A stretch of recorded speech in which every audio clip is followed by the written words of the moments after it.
घाटशिला उपचुनाव की तारीखों के ऐलान से पहले जहां झारखंड मुक्ति मोर्चा के अंदर और गठबंधन के बीच में नाराजगी नजर आई थी, ये नाराजगी चुनाव तारीख के ऐलान के साथ साथ खत्म भी हो गई है। अब घाटशिला उपचुनाव के मद्देनजर प्रचार प्रसार का जोर अपनी चरम पर है। जहां झारखंड मुक्ति मोर्चा से कल्पना सोरेन और हेमंत सोरेन ने जीत का दावा किया, तो वहीं अब सोमेश चंद्र सोरेन के लिए खुलकर कांग्रेस पार्टी भी प्रचार प्रसार करती हुई नजर आ रही है।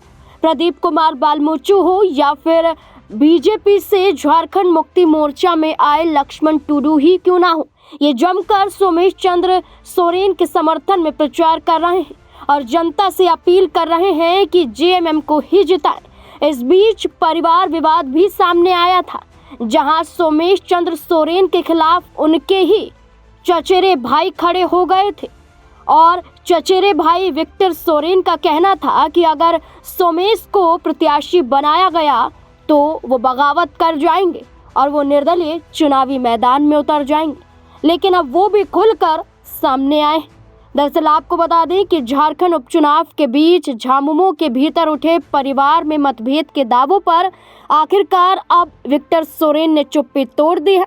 रामदास सोरेन के निधन के बाद ये चर्चा तेज थी कि उनके चचेरे भाई विक्टर खुद घाटशिला से उपचुनाव लड़ सकते हैं, लेकिन अब खुद विक्टर सोरेन ने इन सभी बातों को खारिज कर दिया है। मीडिया से बातचीत में विक्टर सोरेन ने साफ कहा, हमने कभी भी चुनाव लड़ने की दावेदारी नहीं की थी।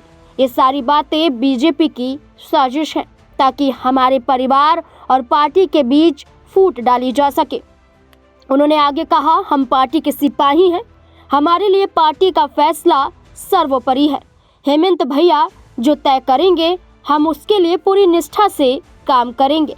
इतना ही नहीं, विक्टर सोरेन ने चुप्पी तोड़ते हुए मंत्री पद को लेकर भी बड़ा बयान दिया। विक्टर ने मीडिया से कहा कि इस पर कोई चर्चा नहीं हुई, फिलहाल हमारा ध्यान चुनाव जीतने और जनता की सेवा पर है।